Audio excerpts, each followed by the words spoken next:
Good evening and welcome to tonight's meeting of the Lunenburg Select Board. Today is Tuesday, April the 9th. Please stand for the Pledge of Allegiance. I pledge allegiance to the flag of the United States of America and to the republic for which it stands, one nation, under God, indivisible, with liberty and justice for all. In accordance with the requirements of the open meeting law, please be advised that this meeting is being recorded and broadcast live over the Lunenburg Public Access channel, on Facebook Live on the Public Access Facebook page, and will be uploaded to the Lunenburg Access YouTube channel after the meeting. The agenda lists all the topics which may be discussed at the meeting and are those reasonably anticipated by the chair. Votes may be taken as a result of these discussions. Not all items listed may in fact be discussed, and other items not listed may also be brought up for discussion to the extent permitted by the open meeting law. We're to begin this evening with public comments. Do we have any public comments from the board this evening?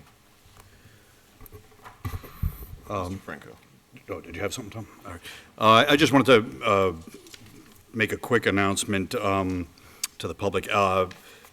What started off as a joke, as a post on Facebook, has now turned into a useful thing. There's a collection. If you have your eclipse glasses, we're collecting them all up in one single location at the library, and then we're going to ship them out to a collection point in Utah. An entity out there is going to be mailing them to South America so that kids down there can see the eclipse in October. So if you have them, bring them there.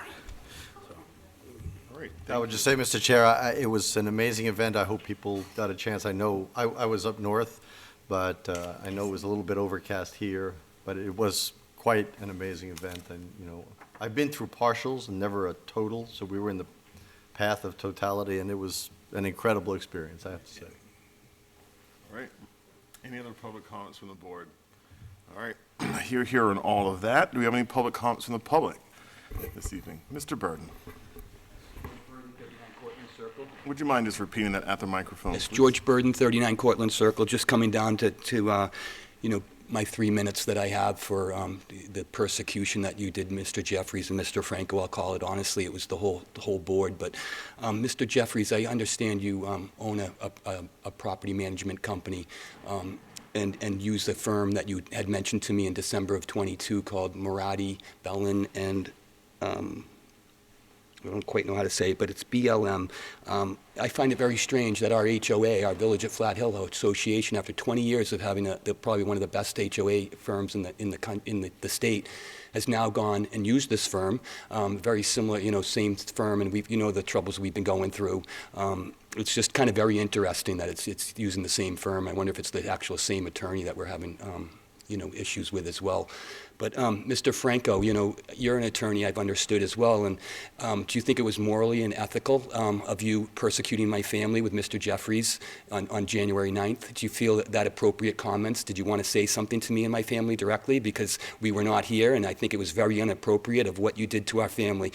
And you do not answer questions, I've understood, but sometimes I do see you guys answer questions. You don't have to tonight, but you can see that I was very upset back when I first heard this. I'm starting to calm down a little, but there's a lot of problems here. As I've asked requests from the town for the library to prove some of the issues that have been given to the police, false information, I'll call it, and it can be proved by videos from the library. I was told, I was given a video clip, and then I asked for additional library clip, and I was told by the town that there's security issues that you can't give out the video clips from the library.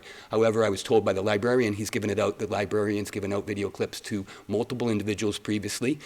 I'm kind of interested why I'm getting denied when this video clip can prove that lies are being told to the Lunenburg police about my family.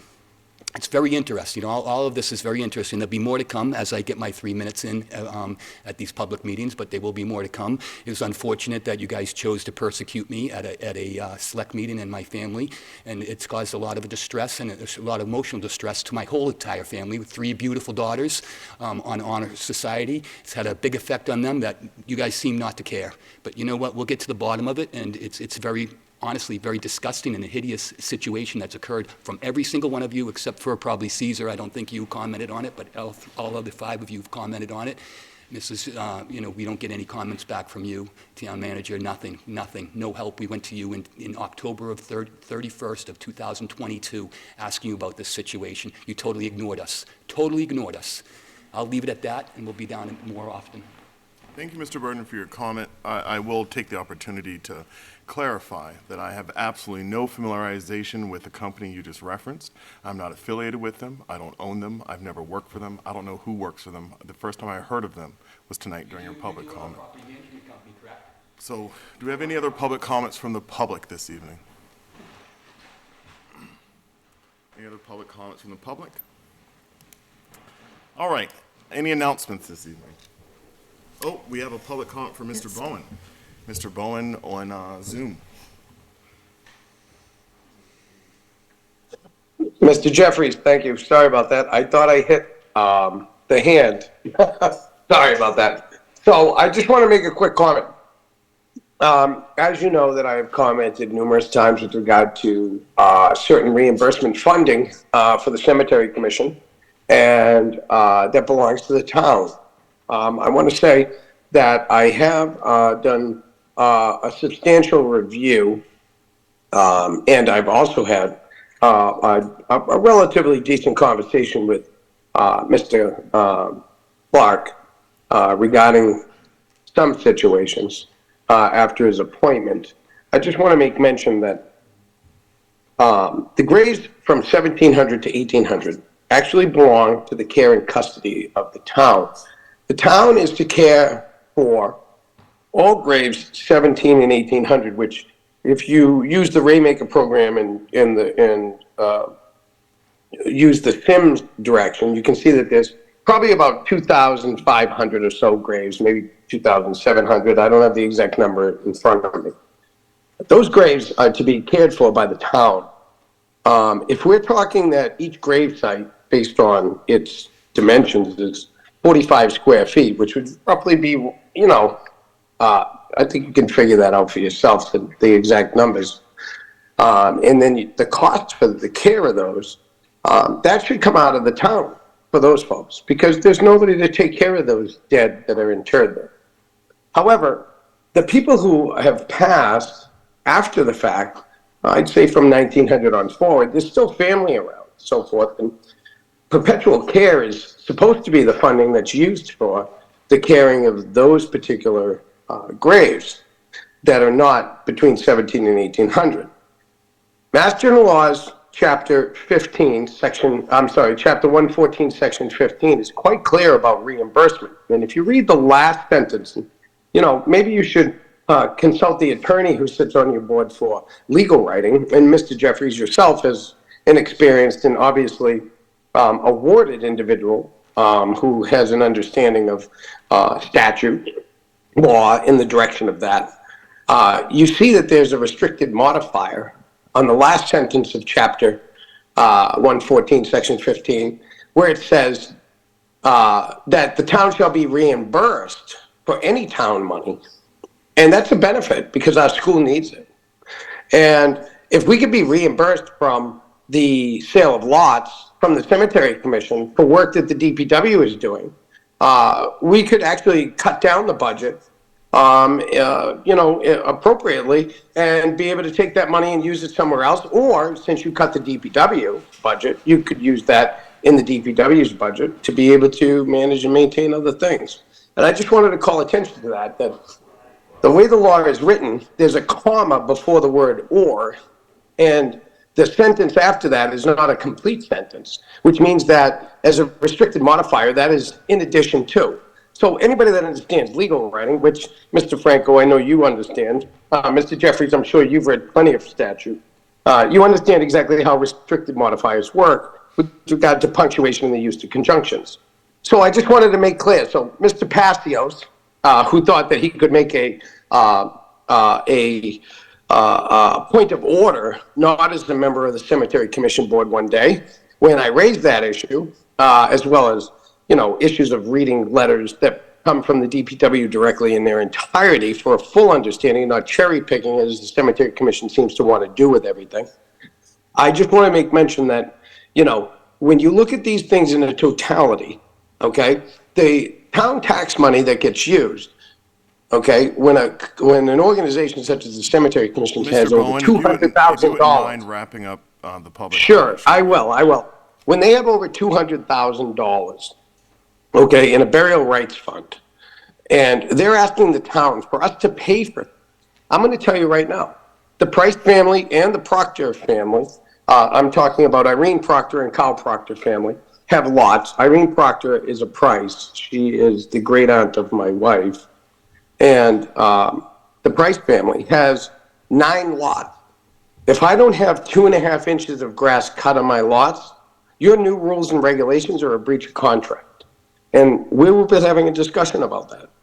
And I promise you, if there is a divot in my lot, or there is bare grass in these lots that belong to the Price family and the Proctor family, I will be sure to make sure that I notify the town that they're in breach of contract with their new rules and regulations. I just wanted to clarify that, as well as give the information with regard to Chapter 114, Section 15. Thank you Mr. very much, Bowen. Mr. Jeffries, for your time. Thank you, Mr. Bowen, for the public comment this evening. Do we have any other public comments on Zoom before we go to announcements? Seeing none, we're going to go to announcements. Do we have any announcements this evening? Yes, we do. The tax bills, the proof has been sent to the printing company. So after weeks of trial and error of working with our vendor, accounting system vendor, Tyler Technologies, and working through all the errors that we were encountering, the staff worked diligently with the support team there. We finally have worked through all those errors. So the file is with the printing company. That means they should be mailed by the 16th, due on May 16th. Any questions related to that announcement? All right, any additional announcements? All right, we're going to communications from other boards. I see Mr. Allison in attendance representing the Agricultural Commission. Mr. Allison.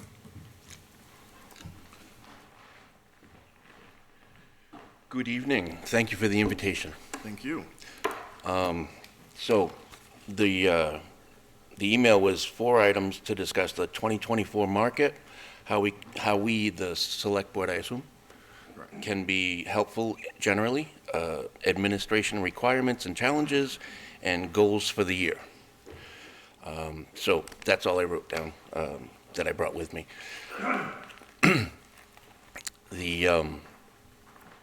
I'm not sure we're going to have a farmer's market this year. We've had 2 meetings thus far, and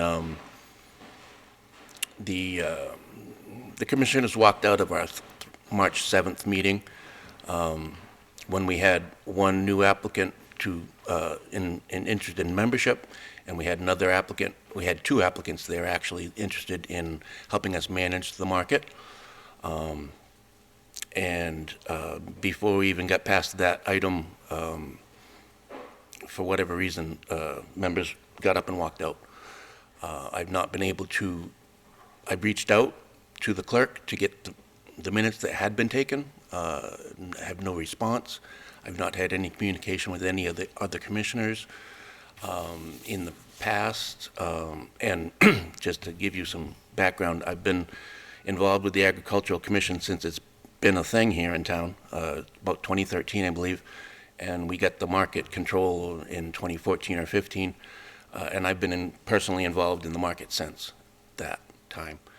And we have always gotten the rules and regulations done at the latest by February and gotten them out because vendors typically want to get that squared away. So it's unfortunate, but it does not appear that we will be able to have a market this year, and if we do, it will be seat of the pants, so to speak. What does that mean? It will not be as well vetted as previous markets. The vendors, I'm not sure who will be able to get to vend this year. Last year we had problems with getting vegetable vendors. Let me get into it a little bit further. The town of Lunenburg is an agricultural community and has been forever. We have a large number of very successful self-sustaining, self-operating at their own property farms. For these farms to come to the Lunenburg Farmers Market, they would be losing money. They would have to pay somebody, they would have to get a vehicle, they would have to spend the time at the market. All things would be losing them money by not being able to focus on their own market where they've already got a successful business going. I can't blame them at all for that. And it's been a challenge because that's what Lunenburg is. We're an agricultural community, and there are a good number of businesses in agriculture, and it doesn't make financial sense for them to come to the farmers market. It would be great if they wanted to help and promote, but I can't blame them for making a financial decision, which is what it appears to be. I probably said a little more than I should have to Griffin Stillman at one point, because he just kept telling me every question I had to him was, we just need people to come to the farm. And this is a few years back, and I asked him how he could be so myopic, and apparently it made him unhappy. But now I realize that his response was the logical, reasonable response. And I apologize to Griffin for having made that statement. Mr. Allison, do you think it would be beneficial for us to schedule an appointment with the Agricultural Commission at our next meeting on the 23rd? I'm not able to get an Agricultural Commission meeting going with the commissioners. I'm not sure what that would help. I guess so part of the request, for you guys to be here tonight was from me, in which I was asking for an update just on where we're at with the farmers market. It was an update on just generally anything that we can do to be helpful. The select board can be helpful. Any update on any administrative requirements. I know that we're any information about administrative requirements that you guys have, so that way as we think ahead and we plan ahead, that we can have that on the forefront of the mind. And I don't recall what my fourth one was at this time, but it may be helpful, given that this conversation will likely be a conversation, to schedule a time to discuss this in more detail. Very good. I would like to make one more comment about the help that we've received since 2013 has been, aside from the market being posted on the signboard in front of the Ritter, which I don't believe has anything to do with this group. The announcements have been made about the farmers market fairly regular, and I appreciate that.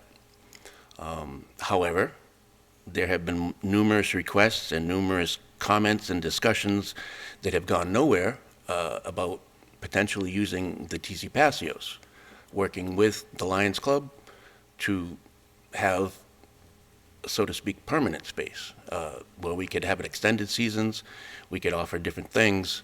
The agricultural community in town that I know of personally is not real happy with the town, because the town does not seem to support them and us. And the one last comment that I'll make is, I think it was about 3 years in a row, I was chair of the Agricultural Commission and chair of the Planning Board. And in 2018, there was a bond bill for $1 million. I numerous times tried to get assistance from the town manager, from the land use director, from anybody I could, because I don't know anything about bond bills. I know nothing about that. In fact, I really don't like being a politician. I really don't. It's not comfortable. It doesn't feel right. I don't like it. It's not. It's something that I get rewarded for doing. But it's not only that there wasn't help, but there was pushback. And I don't understand, if the state is telling us that they've earmarked $1 million for us, and all we got to do is ask for it. That was the only help that I asked for, and it got denied. It got denied. It got pushed back, and eventually, my emails stopped being responded.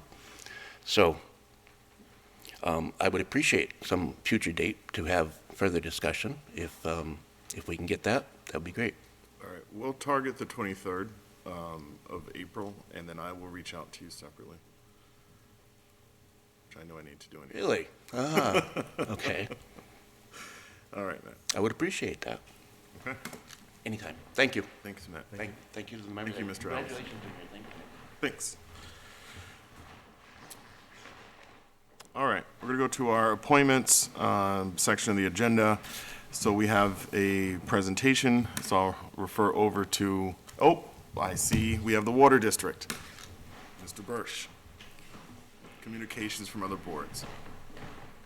Thank you. I'll be brief. Mark Bursch, 20 Buttonwood Place, Chairman of the Board of Lunenburg Water Commissioners. This is just kind of a regular update. We'd like to be open and share with the board and the town. Currently, you'll see the guys out flushing the hydrants. This helps to maintain water quality, ensure that all the components of the system's working. My other real reason for coming tonight is to just highlight some specific dates we have coming. We have several public meetings scheduled to talk about PFAS and our PFAS master plan and how to mitigate it. These dates are, we actually have one tomorrow at 6:30 at the Water District. And we have one April 11th, which is Thursday, at 12 p.m. And we have another one April 25th at 6:30. This will be at the Lunenburg High School. There are three large groups that are involved with this process, so we didn't really separate them. These are all public meetings. Anybody from the public's welcome to come to them.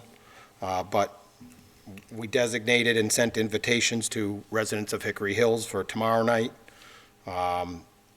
April 11th at 12 p.m., which is noon time, is for town departments and town boards and elected officials. And April 25th is community-wide at the Lunenburg High School.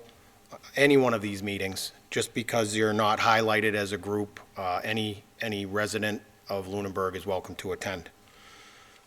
This is all trying to get the information out there and have the discussions prior to.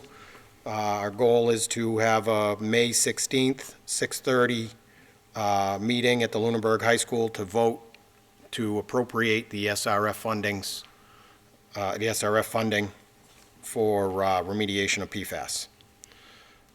We also have a few dates before that we have our regular board meetings. We have our regular board meeting, one scheduled tomorrow. It was moved from 4 p.m. to 5 p.m. And then we also have Wednesday, April 24th at 4 p.m. and May 8th before the meeting that we have on the 16th, which are all open to the public as well. We also have seen, we've heard that reports that the EPA intends to announce a final maximum contaminant level for PFAS tomorrow. Hopefully, we'll see how it goes. They've been pushing that down the road for quite a while, but we've heard from pretty credible sources that we will be hearing something on that. And currently, their projection is 4 parts per trillion, down from 20 parts per trillion. So that's all I got. Right. Thank you very much. Have a good evening. Any questions, any comments from the board? You were just recently reelected, right? I was. Thank you. Congratulations. I just Thank you. wanted to congratulate you on that. Thank you. Thank you very much. Keep up the good And work. we're really encouraging the public and everybody to attend, ask the questions. It's a lot of money. We realize that the town right now everybody is feeling a crunch. But this is something that we've worked very hard to get on the front end of, and we feel that working together with the DEP and our engineering firm, that we have a good plan to put forward. So, thank you very much. Mr. Bursch. All right, I'm going to turn over to Representative Kushmarek. Thank you, Mr. Chairman. I'm pleased to be joined this evening by my colleague in the House, Representative Margaret Scarsdale, and State Senator John Cronin. As always, when we do something, we do it together. I'm going to start over again. As always, when we do something as a delegation, When we do something, we always try to do it as one delegation and speak with one voice. And when we arrived at this decision, it was certainly a unanimous one, and we wanted to do it as really as a group.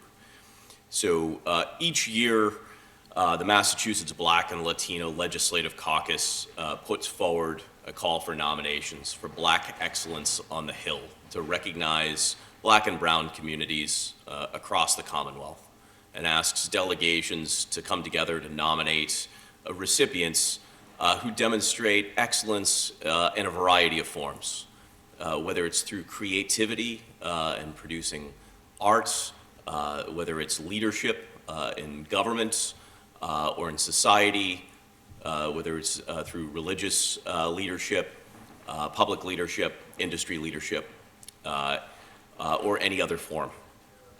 The idea is to not only lift up our communities of color and to recognize them for excellence in its every form, but also to demonstrate to the next generation what they can aspire towards, who they can lift up as their leaders and look to for sources of inspiration of what's already being done in our own communities. And so as a delegation, we put forward one of Lunenburg's own and one of the select board's own in Michael Ray Jeffries for, excuse me, for the 2024 Black Excellence on the Hill. And by any objective standard, Michael Ray Jeffries is somebody that is worthy and deserving of recognition in truly every form.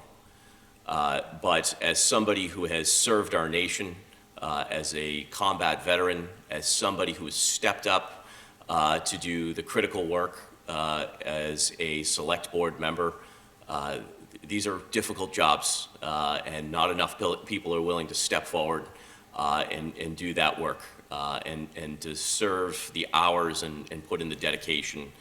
And then through your industry leadership, standing up and serving as a vice president with mass development, and really ensuring that our communities are lifted up and served equitably across the Commonwealth, and fighting for economic development and community development across every sector of Massachusetts, but most particularly here in north central Massachusetts, where through your work and leadership, we're seeing tremendous growth and opportunity. And so for all of those reasons, and for all of your leadership, both mentioned previously and not, for all of the other intangibles that you do, and for lifting up not only our communities of color, but the town of Lunenburg across all of Massachusetts. We want to commend you, and we want to recognize you at the 2024 Black Excellence on the Hill. So with that, I would like to welcome you forward. Senator Cronin has a citation from the Senate, and Representative Scarsdale and I have a citation from the House of Representatives.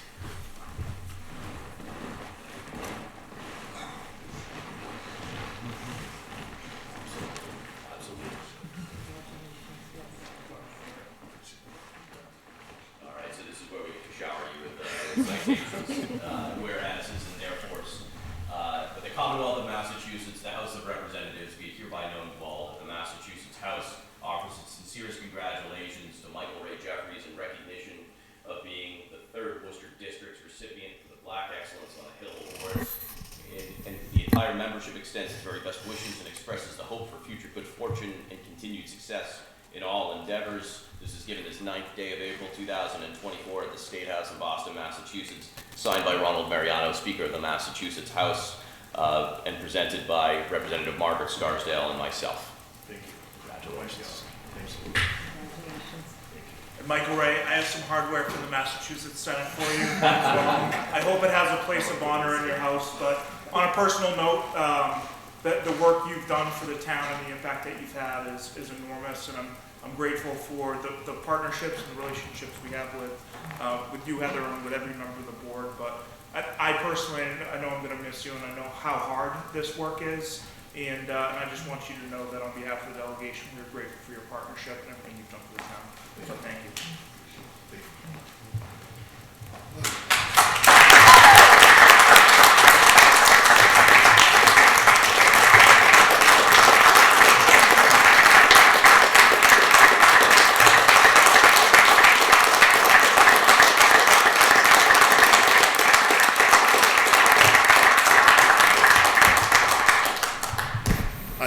Thank you. I want to take a moment, I'll address it from here to my colleagues on the select board first and to the town manager.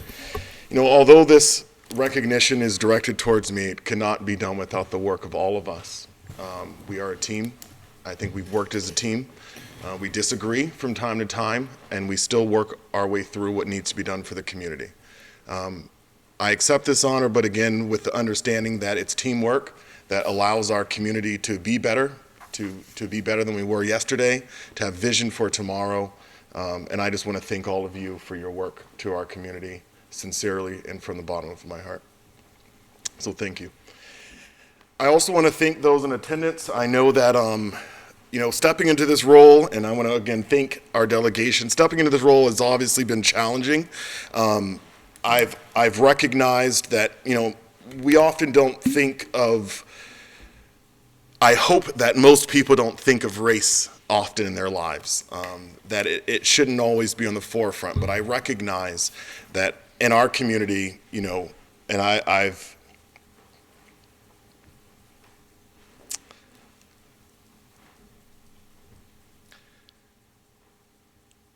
been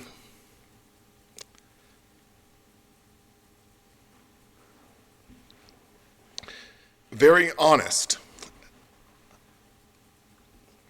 about my family lineage and me being from the ancestry of slaves.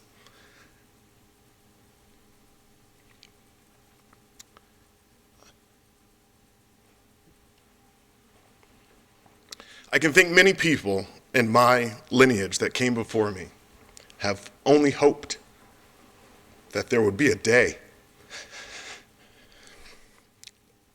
in which they or their descendants were able to stand equally with others. So I want to thank the community for its embrace, and I want to thank everyone for all their support. Thank you. We love you, Michael.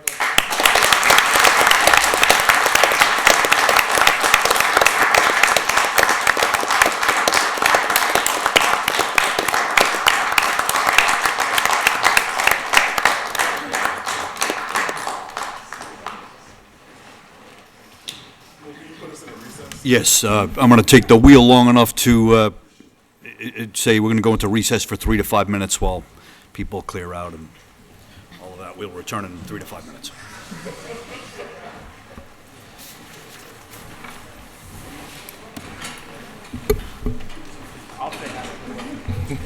I was looking at all of the website with the tireless local elected. Yeah. John, need to get that copy. I know. Hi. Sweet to meet you. Pleasure to meet you. Hello again. You in town for a while? I am, yeah. I got some lunch or coffee. Sure. Yeah, of course. You're busy. So, Do you ever do my cell phone next yeah. to you? I didn't want to interrupt you with these Okay. conversations. After that, okay. Yeah, sounds good. Awesome. All right, cool. Yeah. Take care. Yeah, you See too. you soon. Thank you. That's okay. You're allowed. You're allowed.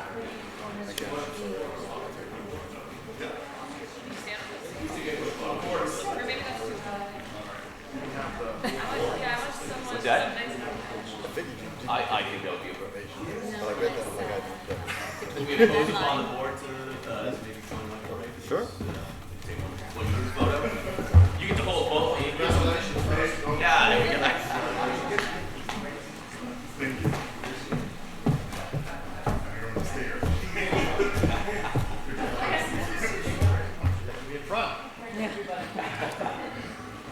You get to hold the class sign. I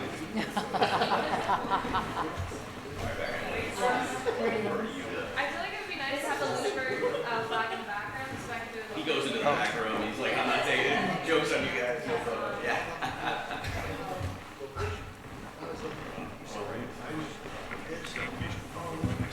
Yes. Here we go. Exactly.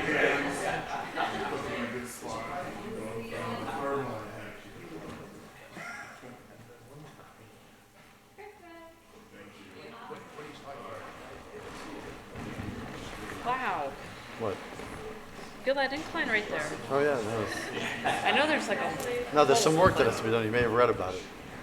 She's going over the unevenness from the floor. I'm like, yeah, there's work that has to be done. You may have read about it.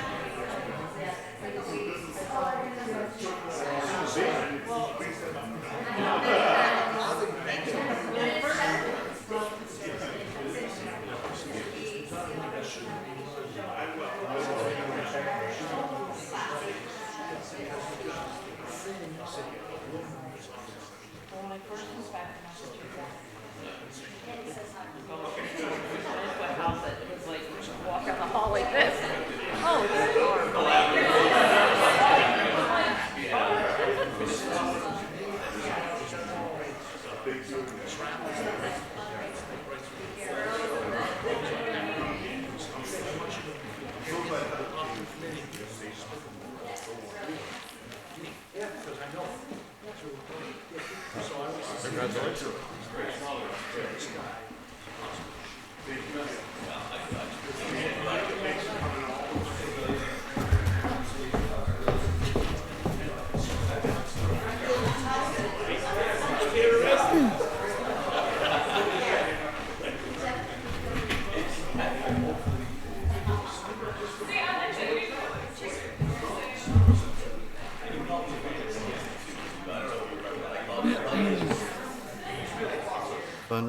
Fundraiser, no ratifications.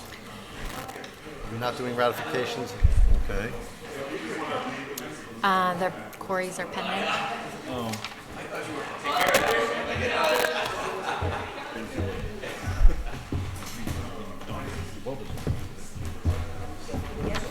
A motion to adjourn. Call it a night.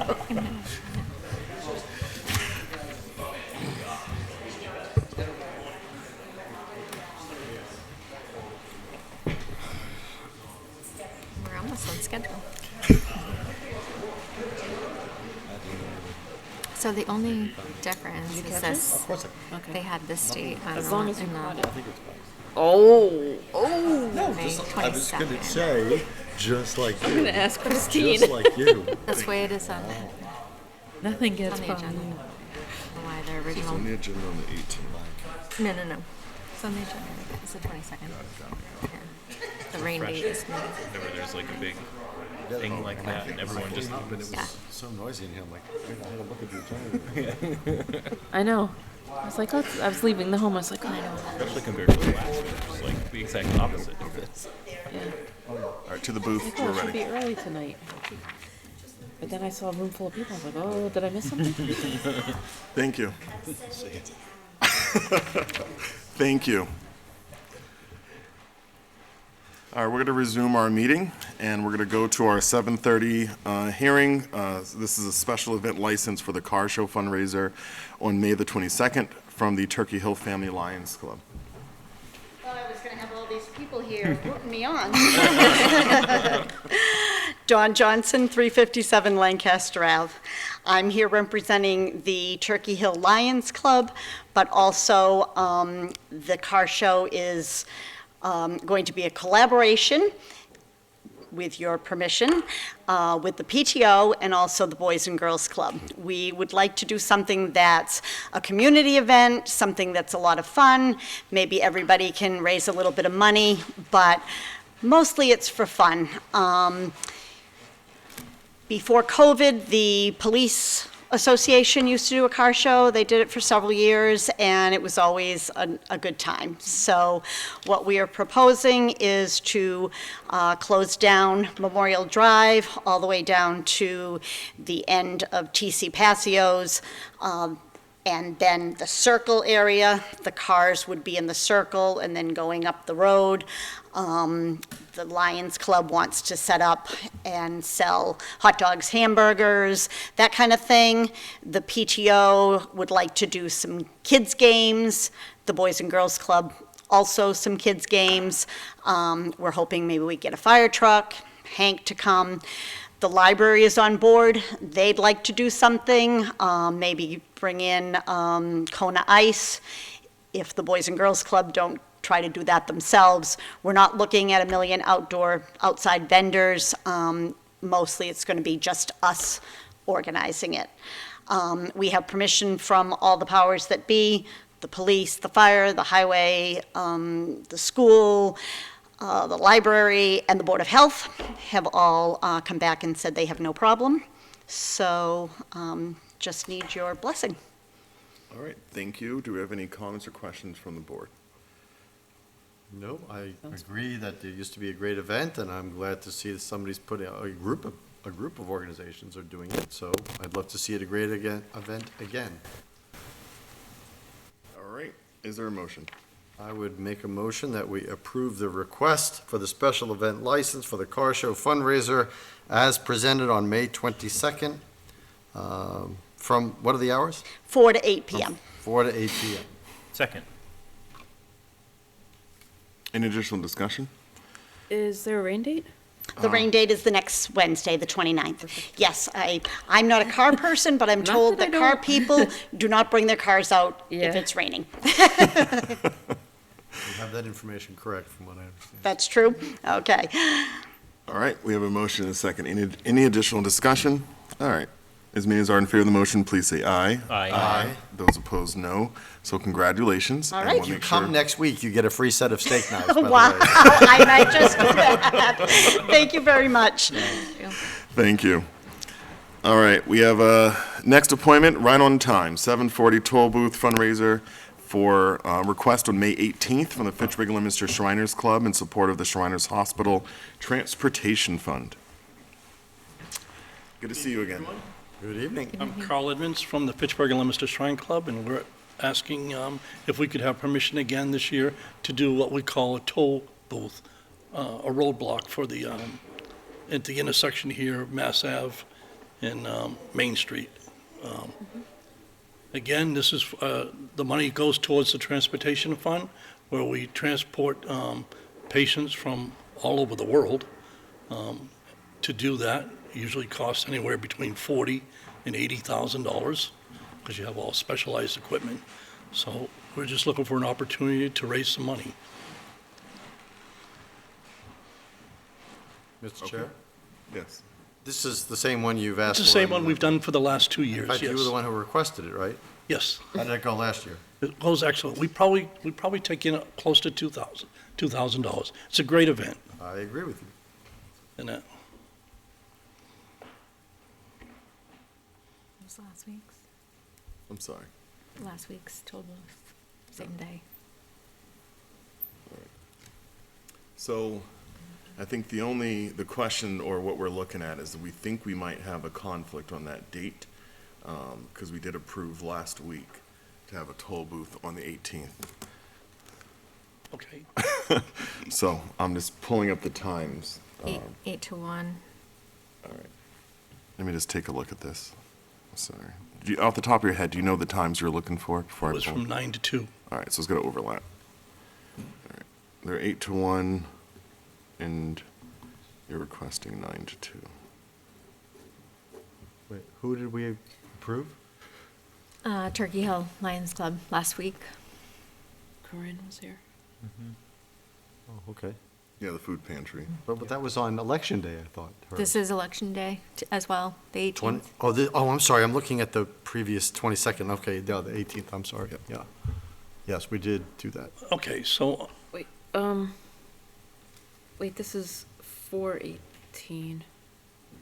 Are we looking at the wrong The month? food pantry was 5/18, right? Got it. Oh, So it's April Okay. 18th. April April. 18th? no, we want to do it on May 18th. Okay, because, okay, it Oh, does because say this 4 says on date of the event application. 4/18. Right. Did we mess up? No. No, the form says. Yeah, the form says April 18th. 18th. Ours says April 18th? Yes. Yeah. No. The 2024. I know it's toll May booth 18th and because the- that's my birthday. Were you intentionally I just- picking, well, let's, Probably why I was- were you intentionally picking Election Day?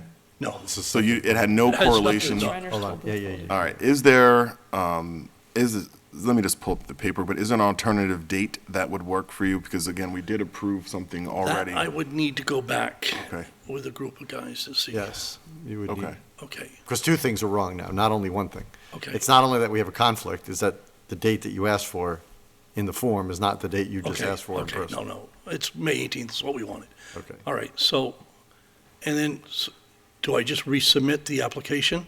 Yes. Yes. Okay, With the updated date, because yeah, we're all looking at the same thing here, and you are looking just for the center of town, correct? that's it, that's it. All right. So I mean, I don't have any concerns. I mean, I think we've typically, I mean, you guys have done this before. You haven't had any incidents. You're familiar with the process. Everyone has on the vest. You have the cones. So I don't want to speak for the fellow board, but I don't expect that you're going to have any problems getting this approved. But if you want to revise the date and come back to us, All right, so does the board? I do need to come back then. Well, if Okay. I may ask my colleagues. Well, I do we mean, need him to personally let's put it appear? this way. I think, I'm sorry, Mr. Chair, go ahead. Do we need Carl to personally appear No. before us? No, you have to resubmit the form, but there's no need That's for you not- to be here in person, although we are very personable people, and we always And look I don't for a mind good coming, audience. but this is past my bedtime. Wow, okay, well, as it turns out, it's past mine too, so, and that has never stopped me at any of the other meetings. So if you resubmit the form, you won't have to personally appear. We can vote on the application as received. Okay. Right. Thank you. All right, thank you. Thank you. And thank you, and we'll look forward to getting that soon. All right. So next, we have interviews, appointments, reappointments, and resignations. I'm going to turn to the town manager for that. We do not have a town manager report.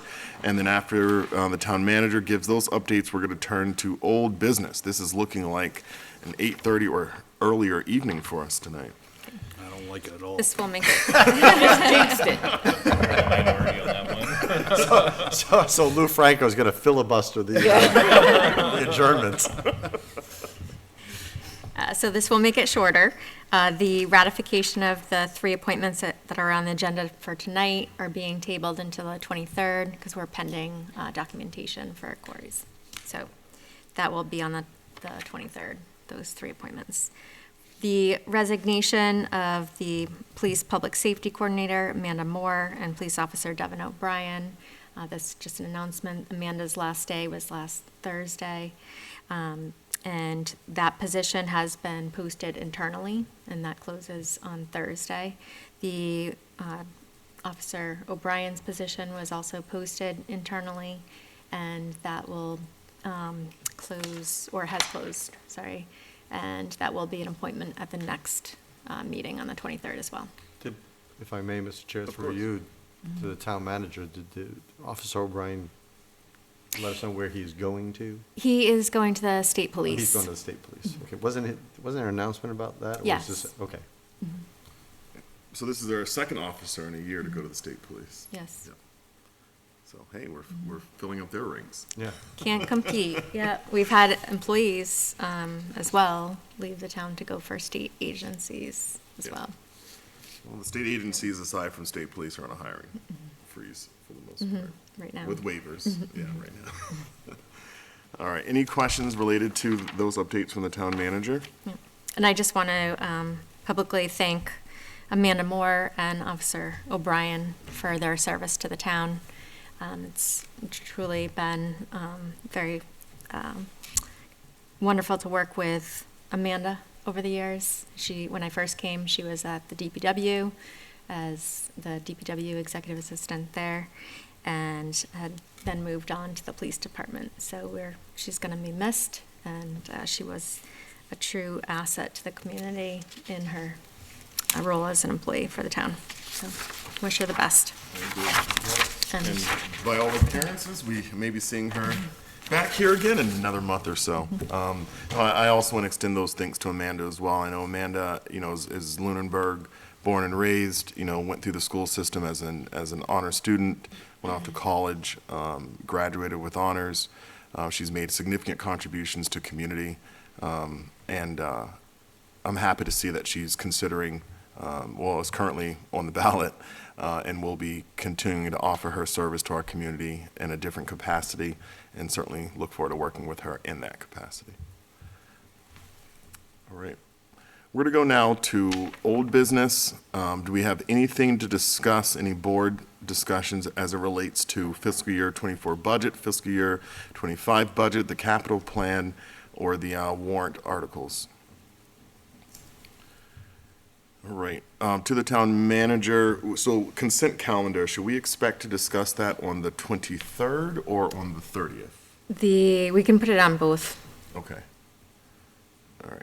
And as a reminder to those at home, a consent calendar is when the Select Board and Finance Committee and moderator, we kind of go through some articles with the town manager, identify the ones that we assume can be grouped together to pass as a group at town meeting to help expedite the town meeting process. And we call that the consent calendar. And at town meeting, if anyone wants to pull anything out, you just ask to pull something out of the consent calendar. All right, we're going to go to current business. So first on the current business is a notice of right of first refusal for 100 Howard Street for lots 1 through 4. And this is in relation to a conversion to residential. I see that Mr. Cole is in attendance. While not required to speak, are you interested in giving us an overview of? Certainly. And good to see you, Mr. Cole. I haven't seen you in quite some time. Good evening, everyone. Tanner Cole, 100 Howard Street. I'm the owner of the property.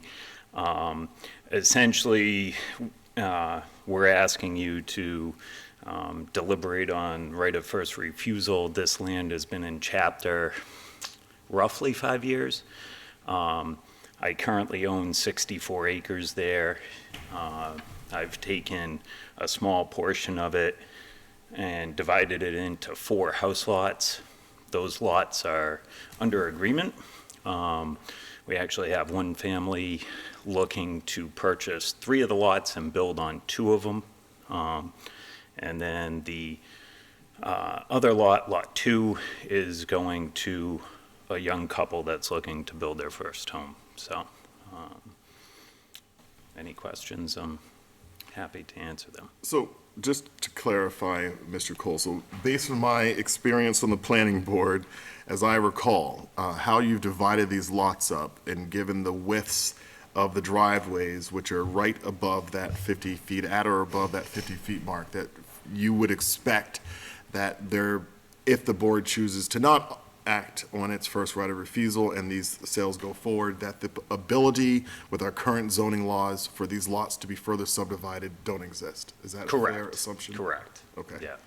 And that's largely driven by the frontage requirements. And here, just to restate it, frontage requirements as annotated on our plans are 50 feet for one, roughly 52 for another, 52.9 for another, and then there is one lot 2 which you have identified as being needed for screening essentially, and that's 131, but we know that with dividing that, you're not going to have the right size. Yeah, and the detail with the frontage requirement is that you cannot have more than 2 50-foot frontages separated. In other words, you need to have a full frontage lot, then you can have 2 50-foot frontage lots, and then you need to have a 100-foot frontage lot. So, you know, this is basically the highest and best use of the land. The way the lots are configured, lots 1 and 3 have passing perks, lot 2 have passing perks, lot 4 we never perk tested, and that's the lot that they're looking to retain primary. I mean, they could theoretically perk it.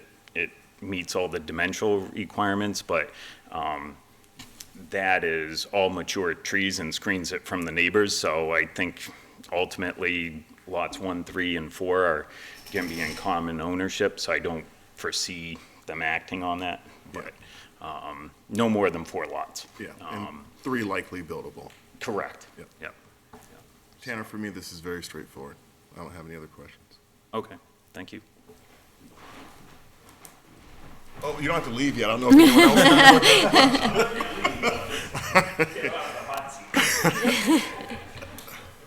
So,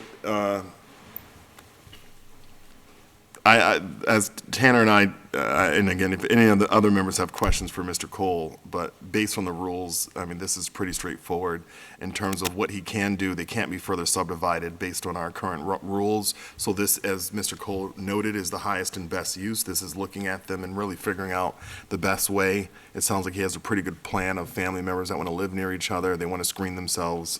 And if that plan somehow falls apart, someone else would gladly scoop these lots up and make them available. So the question before us is do we want to, and again, the request is only pulling these lots out of chapter, correct? Correct. And so the request is, for us, because we're coming out of chapter, we have the opportunity to to buy them. And if we choose not to purchase these lots or request for the town to purchase them, then Mr. Cole can proceed with his request to sell them. So that's what's in front of us, is do we want to act on the right of first refusal? I'm inclined to not want to act on the right of first refusal. As am I. The planning board discussed it at length at their March 25th meeting, and they didn't formally take a vote, but they weighed all of the pros and cons, and the pros that were there, they all described as minimal, and they were pretty much a majority favoring not pursuing it. And also the Conservation Commission didn't recommend it either, so. I just have a process question, because I've never done this before. It mentions the notice of intent goes in addition to us, Planning Board, Conservation Commission, State Forester. I saw that documentation also mentions Board of Assessors and Town Council. Have they both reviewed this or weighed in? Yes. Okay. Yeah. It goes to town council as to the form, as it meets the requirements of what's supposed to be submitted Okay. for the request. And I didn't see anything from Board of Assessors in the folder, but. Well, that's just for Yeah. taxes and arrears. Right, that's notification that it's a request to take that property out of chapter. I would concur that I don't see any reason that we would want to pursue it, so we should waive our right of first refusal. I do have a technical question. I mean, this is Residence B? Is that? Okay. Or is it outlying? Because I'm just interested about the 50-foot, only because my driveway was 50 foot, and we had to get a waiver from the planning board, or the ZBA, I should say, on ours, and I just was wondering, I thought we had changed that to the driveway width had to be wider without, by right at least. If you want to, Tan, if you wouldn't mind just coming forward. Oh, sure. Yeah. I mean, this all went through planning board Right, for the A&R. it's just for my personal interest. But there is a requirement that if you do a reduced frontage, you have to meet acreage requirements, so you have to exceed the normal lot size. I believe it's twofold. So a 2-acre lot becomes a 4-acre lot if you're going to do the reduced frontage. Okay. I'm not sure why you would have needed a special permit unless you were just Not a under special 50. permit, a waiver from ZBA. Oh, okay. Because the requirements, was like, we had 50, and I think it was, maybe we had 45, and it was supposed to be 50. Yeah, if At you the were- time, but I thought, that was 25 years ago. I thought we increased the size. I thought one of the planning board things was increase the requirement, the width required for frontage. I thought we did that under But anyway, that's not- your tenure, no? That's not us. No. That's not what we're being asked. It's just personal interest. As far as the 61, taking it out of chapter and right of first refusal, I have no problem waiving that. All right. Any other comments, questions, or motions? Just to pile on, I mean, I don't see a reason, I mean, not to waive this also, so I'm for waiving it. I don't see it, waiving it becoming a future nightmare for the town, and there's a lot of reasons we should be waiving it, and, financial too, so I'm also for waiving it. All right. So, Just to note, because I don't think we mentioned it, and I don't have the exact number, but the 4 lots in total would cost the town theoretically 400 and, how much? I believe it's 435. Okay, so. Total. It should be in the packet, but. They are. It is. that's not a huge markup over the assessment. So, all right. I would move that the board vote to waive the right of first refusal on the 4 lots of 100 Howard Street as presented in our paperwork and by the applicant. Second. All right, we have a motion and a second. I think I'm going to record that second as being Mr. Franco. We have a motion and a second. Any additional discussion? All right. All in favor, please say aye. Aye. Those opposed, no. Passes unanimously. Excellent. Thank you, Mr. Cole, for your continued work in town and for being a responsible business owner. Thank you. All right. So we have, are we actually signing this today? Mhm. Yeah, all right. That's what the big folder is. Yes. That one's the town meeting warrant, and this is the town election warrant. Okay. So I'm gonna have a request for Annie going forward to put tabs on the pages we need to sign. So that would be helpful. All right, so we are going to start the process of signing our, let me just get back to it first. The warrant. So we have multiple signatures on this warrant coming. We have multiple copies. And thank you, Annie, for all your work that you do for us and for being a new member of the team. And I say that as politely as possible. It's just always helpful for me to tab where signatures are needed. But we certainly can look and read, and it's not required. It would just be helpful.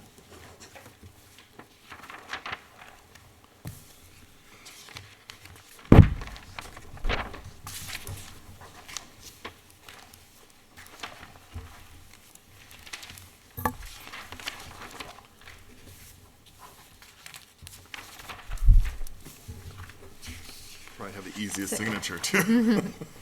6 copies in all. All right. All right, so the warrants are coming down, and, There's no tabs needed for this one. all right. So, excellent. The next thing that's coming down is the warrant for the election warrant. Excuse me.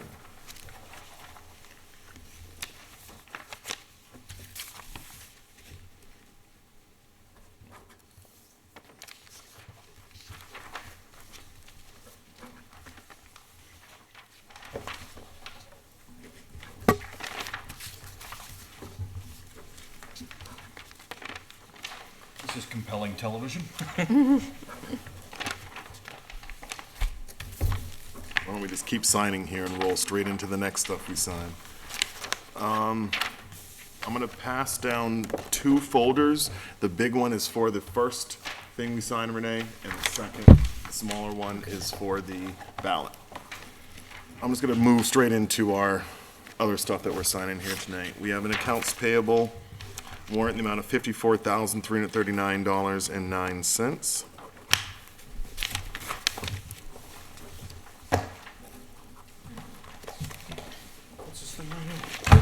That's just Those are the folder. folders. Mine passed down to Renee. Yeah. All right, so the accounts payable warrant.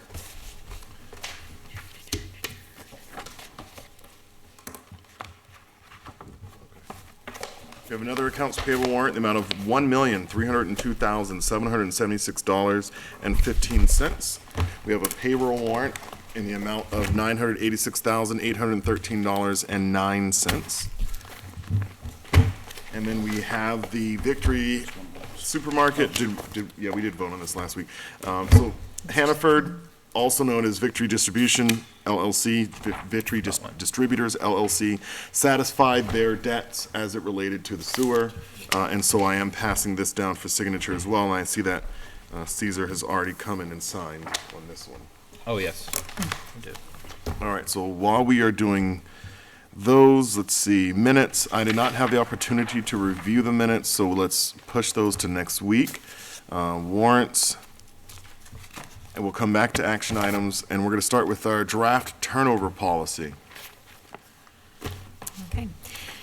This is a policy that the finance director, treasurer collector, and I have worked on together. It is taken from the template that the Department of Revenue uses and our internal procedures as well, as far as, because every town's a little different of who things go to. This is something that we wanted to get out in front of with changeover in staff to make sure that this in particular is something that staff knows the written procedure, and it's not just a verbal communication. Is the, if I may ask, I understand that there's a need to implement. Are we harmed by voting on this on the 23rd? I don't think there's harm in waiting to the 23rd if the board wants to review Yeah, I it, wanna- take longer. Yeah, I'd like, well, to review it, I'd like to read it. Okay. I'll review it after I read it the first time. Yeah, I'd like to, I think it's, I've read through this, I don't have any concerns, but I do want to take another look at it. It's a little meaty. So if it's okay with the board for us to push off any signing of this or approving it till the 23rd. We all in agreement? Yep. It's good to me. Any immediate questions or comments to the town manager? All right. Okay. Action items. Any action items for the town manager or board at large today? So I would just comment, I'm glad that Mr. Allison was able to come in this evening. The request was for us to schedule a time with the whole board. I think there, it's a little alarming when you hear about a committee walking out of a meeting, to understand better how we can be helpful, and then also hearing about the concerns about a farmer's market moving forward. So I'm glad that Mr. Allison was able to come tonight, but I think it would be beneficial if we can have try to schedule a discussion on the 23rd. Any action items? Committee reports? Any committee reports? The finance committee will meet this Thursday. Okay. Planning board will meet on the 22nd. There hasn't been a meeting in a couple weeks. They didn't meet last night? No, so they've been having technical issues with like Zoom and hosting their meetings. So I tried to watch 2 in early March and I couldn't find them anywhere. So the last full meeting that was available online was the one on the 25th. So I watched that one, and then they briefly were present here last night to say that there would be no meeting, and that the meeting on the 22nd would be restarting as normal. What was the reason they had no meeting? I don't think the Zoom link was correct. So something about remote participation just not being as it should. There So were 2 agendas with 2 different Zoom links. yeah. Gotcha. All right. Any other committee reports? School committee. So they met last week and took a vote regarding ARPA funds. I think we all got the email, that they voted. If the override passes, they will return the ARPA funds, and, it turns out if the override passes, they have 2 funding sources going to those line items, so. But they formally voted to say they would, return the ARPA money. Excellent. All good. So Council on Aging met today at 9:30.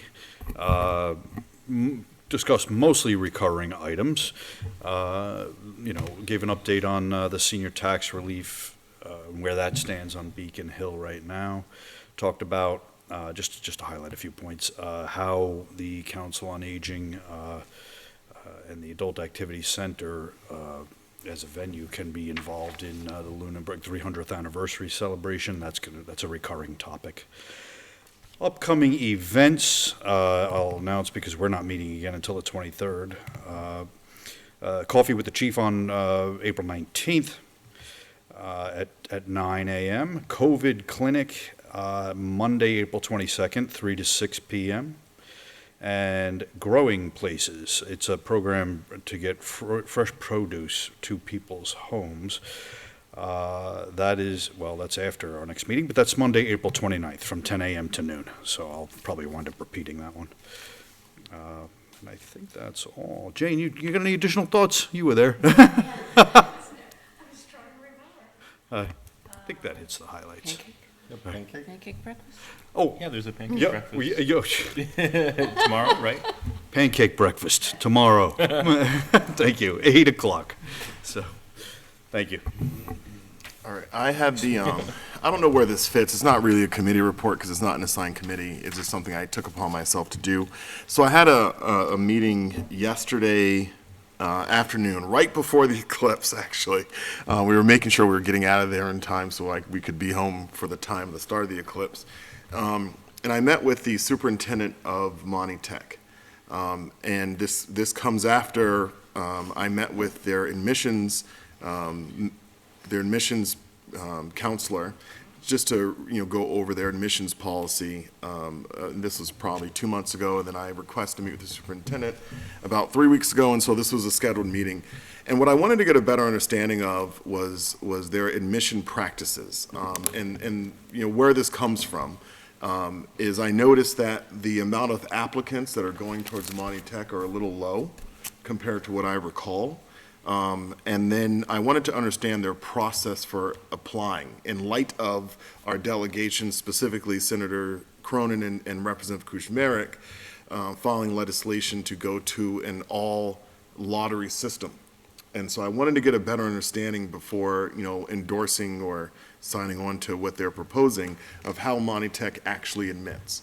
So Lunenburg is somewhat blessed, privileged, and that our acceptance rate is close to like 80-something%. I think it's like 88% actually. So most of the kids who apply actually get in, whereas they gave me their sheet across the 18 communities that contribute to Monty Tech, and the average is less than 50%. In several communities, the acceptance rate is like 30-something%. And so something I learned, and I'm mentioning this to you, Selectman Imke, to bring back to the school committee, is that they noted that Lunenburg is one of the three communities out of the 18 that do not participate in Tour Day. And this happens every year where they bring the 8th graders to Monty Tech to showcase the 8th graders who may be interested in attending Monty Tech to showcase what the school offers. And they said that for the last several years, Lunenburg has declined to participate. That they provide the buses, that they will bring, come to the school, pick the kids up and bring them back and provide a lunch, and Lunenburg doesn't participate. And, so it would be interesting if we can just get a better understanding of what we can do to participate. The gist of my own concerns is very far away from the duties and responsibilities of being a member of the select board. This is something I've personally been interested in for a couple of reasons. I heard about Monty Tech considering absences as one of their criteria and looking at who's going to come in. And I really tried to impress upon them in my previous conversation and the one I had yesterday. So if you've had more than 10 absences between your between your 7th and 8th grade years, you start to lose points on whether or not you will get accepted into Monty Tech. And my comment back was a 12 and 13-year-old, which are who's in 7th and 8th grade, 12, 13, 14-year-olds, don't have any choice over how they get to school every day for the most part. And that often is a reflection on family, not so much a reflection on student ability. That if we're talking about 16, 17-year-olds, different story. But when you're talking about 12 through 14-year-olds, and what I gave them examples of was, the kid who's in foster care who had to move families, they probably were out of a school district for a week, and they've already missed 6, 7 days. And if over the course of the years they got sick, they hit their 10, it's probably a kid who may benefit from it, but they're hurt the most.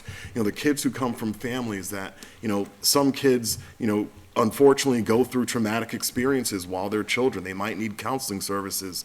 Some families, may sometimes, and I can think of my own family, my brother who lives in Fitchburg, that, some of my nieces and nephews have missed school because they had to stay home to help take care of their little sister who has special needs.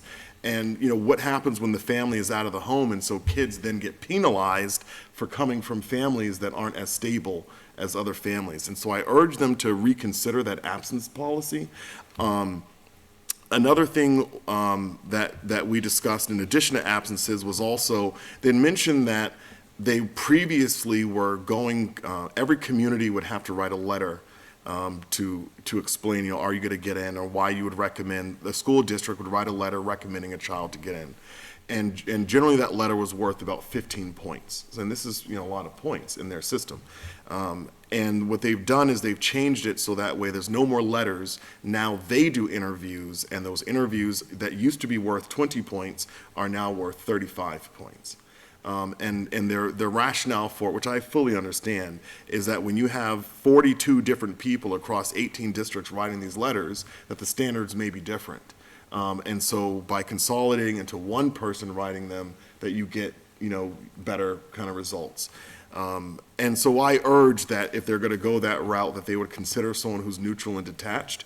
That one thing I pointed out in our conversation was that their acceptance of students with disabilities is a little low, and that it seems as if they can kind of handpick in certain ways the students that they want for certain reasons, and that it just would be better, in my view. Again, I was very clear that I was not coming on behalf of the select board, that I was just a concerned citizen that really wanted to see, and I know that this board is aware that I've been talking about this for a while, it's just a general interest, is ensuring that, you know, kids have opportunity.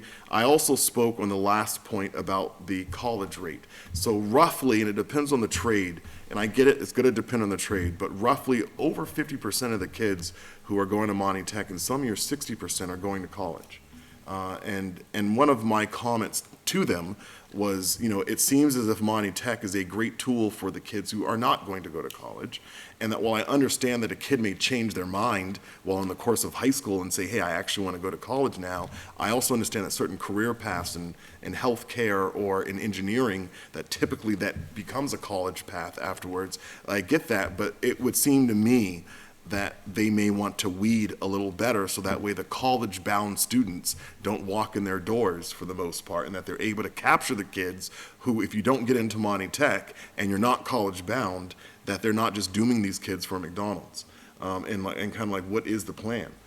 And I think that they heard my comments as a concerned citizen. We'll see what happens. Again, it's administration, they work underneath the board, but I just went as a concerned citizen to express my concerns, knowing that there's parents in our community whose kids are going to be applying for Monty Tech who have more than 10 absences because of family issues that the kid had no control over, and who may now be at a disadvantage. And I urge them to find some compromise before the state steps in with some lottery legislation, that perhaps there's a compromise to be had, and then I just encourage them to work through that. That maybe it's, you know, they admit 50% based on their criteria, and the other 50% would come in, you know, through lottery. But I was adamant that I am opposed to lottery across the district, that Lunenburg has its allocation, and that if it is going to be a lottery-based system, we need to maintain our current allocation, and that we're not going to be lumped in with the general group of everyone. Because I'll tell you, some of these towns, some cities, like communities like Fitchburg, which is almost half the school, you know, if we enter a lottery system, our kids it would be too hectic in terms of planning from one year to the next. The 1 year where we might only get 8 kids in, the next we might get 20 kids in, that's a huge cost difference. That's not sustainable. And so I just urge that, you know, I urge them to keep the quota similar, but just if the lottery is, again, implemented, to find it within their current quota system. And they mentioned that they will discuss this internally, and I just, again, went as a concerned citizen in response to some of my own concerns, but also directly in response to some parent concerns. Any other committee reports? Select Board is not meeting next week due to school vacation. We are meeting on April the 23rd, April the 30th, and then May the 4th. So April the 30th, and then annual town meeting is going to be May the 4th at 9 a.m. at the high school. So again, Select Board is not meeting next week. We will meet on the 23rd and 30th. All right, any public comments this evening from the town manager? None. Thank Any you. public comments from the public? Hey. What'd you say about 8:30? I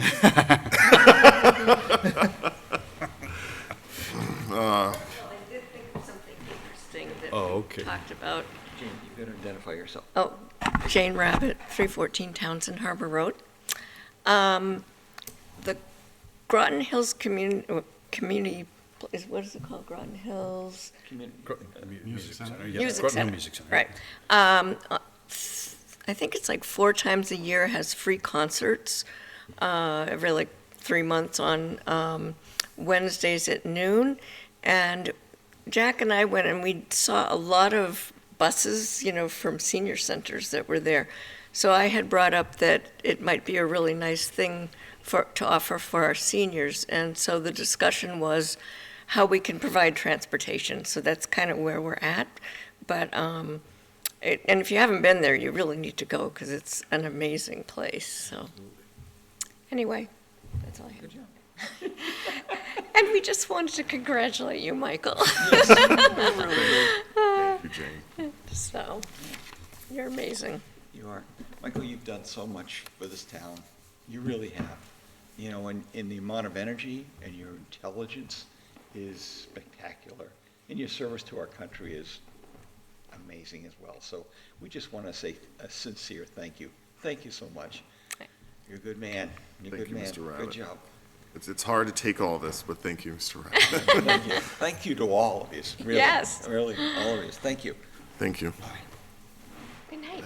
Any other public comments this evening from the public? Checking Zoom. Yes. Seeing none. Any?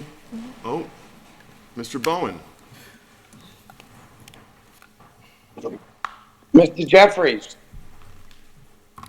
congratulations. John Island. I just wanted to say that well-deserved award, Mr. Jeffries.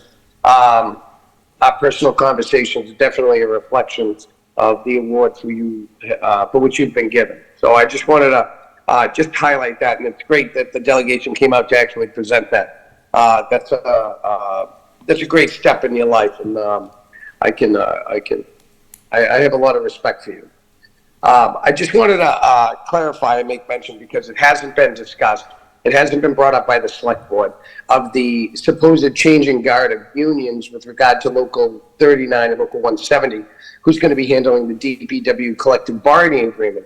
Sean Foley and Sean Stevens happen to be people that I know for 170, as I have expressed that I have been a union member myself for many years, also Union Salt, working with the organizing department on, for Local 1044, Glazers Glass Workers Union, International Union Painters Allied Trades, District Council 35, with regard to non-union contractors subverting prevailing wage laws by paying substandard wages to their employees, as well as working as a salt to turn non-union companies who are paying wages in substandard manners and benefits over to wages that are suitable. I wanted to touch base on that for a minute, that I don't think that even our finance committee understands, if you heard some of their comments about subverting tax dollars from a prevailing wage. And Mr. Jeffries, you highlighted that as well. I believe you said Guatemalans fixing a roof when the delegation was here last, which was not an insult to Guatemalans. It's just fact that, you know, there's a lot of people who speak different languages who do roofing. So that being said, I just want to clarify what prevailing wage is for an understanding, if you don't mind. Prevailing wage is there when you buy materials at an excessive cost. That money is taxed at an excessive high rate, obviously 6.25% here in Massachusetts, I believe, on products. And when you buy that, that goes back to communities, okay? When you pay prevailing wage, those persons who are making $45 an hour are paying a higher tax bracket within the state and paying back into the coffers, which are returning to the state. Prevailing wage is not to avoid, but something to embrace. And I think what's been happening here in town with statements from the finance committee, as well as your statements with regard to the cost of prevailing wage provides added benefit to the community by in the process of an individual's work being taxed, but it also provides another thing. It provides safety for the employer, okay, from being sued because they have well-trained individuals. It provides safety for the employee, as well as benefits, annuity, and pensions, which allow for a good retirement, as well as a good life, to be able to afford a home, to be able to put their children in whatever school that they want, and even to pay an additional increase over a 2.5, of which has been submitted. That if more people were paid a prevailing wage and the wages of our town workers were paid a legitimate wage, they wouldn't leave, they would stay, and they would also be paying money that would basically go to the state or the federal government that can return back to us. So when people start talking about avoiding paying prevailing rate, we have to stop that mantra. This is a good means to help people. It also is a good for us to be able to generate more money to be able to do the things that we want. That being said, Local 170 is a Teamsters union, not a laborers union. Therefore, our DPW will be negotiating contracts with the Teamsters Union. I don't know if anybody understands how a Teamster works, but a Teamster is not a laborer's local 39. A Teamsters Union is very strict, is very direct, and is very trained individuals. And they stand behind their work. And their interest is to provide a good service to the community. And I think that if everybody realizes where they're coming from to where they're going to, that you can thank the people at the DPW for stepping up, the workers, not the administration, the workers, for stepping up and saying, we need a better union to do better for our town. It's not just about the employee. They're very much interested in doing more for the town to be able to provide better for the town. And I just wanted to just make that clear, that we have a collective bargaining agreement coming up. And Heather, I would suggest that you consider that even though costs are going to be probably a little higher than normal, it is an excellent, excellent asset to this community to have Local 170 step in and take the helm for our workers within town. Well, thank you, thank you, Mr. Bowen. You know, the select board and the town manager do not advise our employees on how to unionize or which unions to go with. That's kind of, against the whole purpose of a union. But I am trusting that members within the union have heard your public comment and can take that under advisement. Do we have any other public comments this evening from the public? Seeing none, any public comments from the board?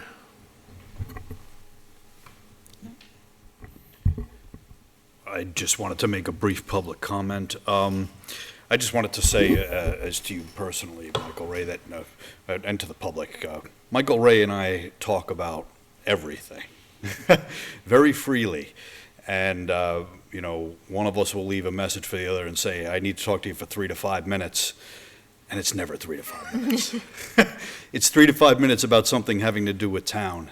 And then it's 35 to 40 minutes about history or Supreme Court precedent or the nation, the state of the nation the way it is right now, and history and just the many conversations we've had over 3 years. And this is all connected. This is going somewhere. And one of the themes that we have spoken about is the framework that was set out by the framers of the country, which was absolutely brilliant. I think we both agree that that was brilliant.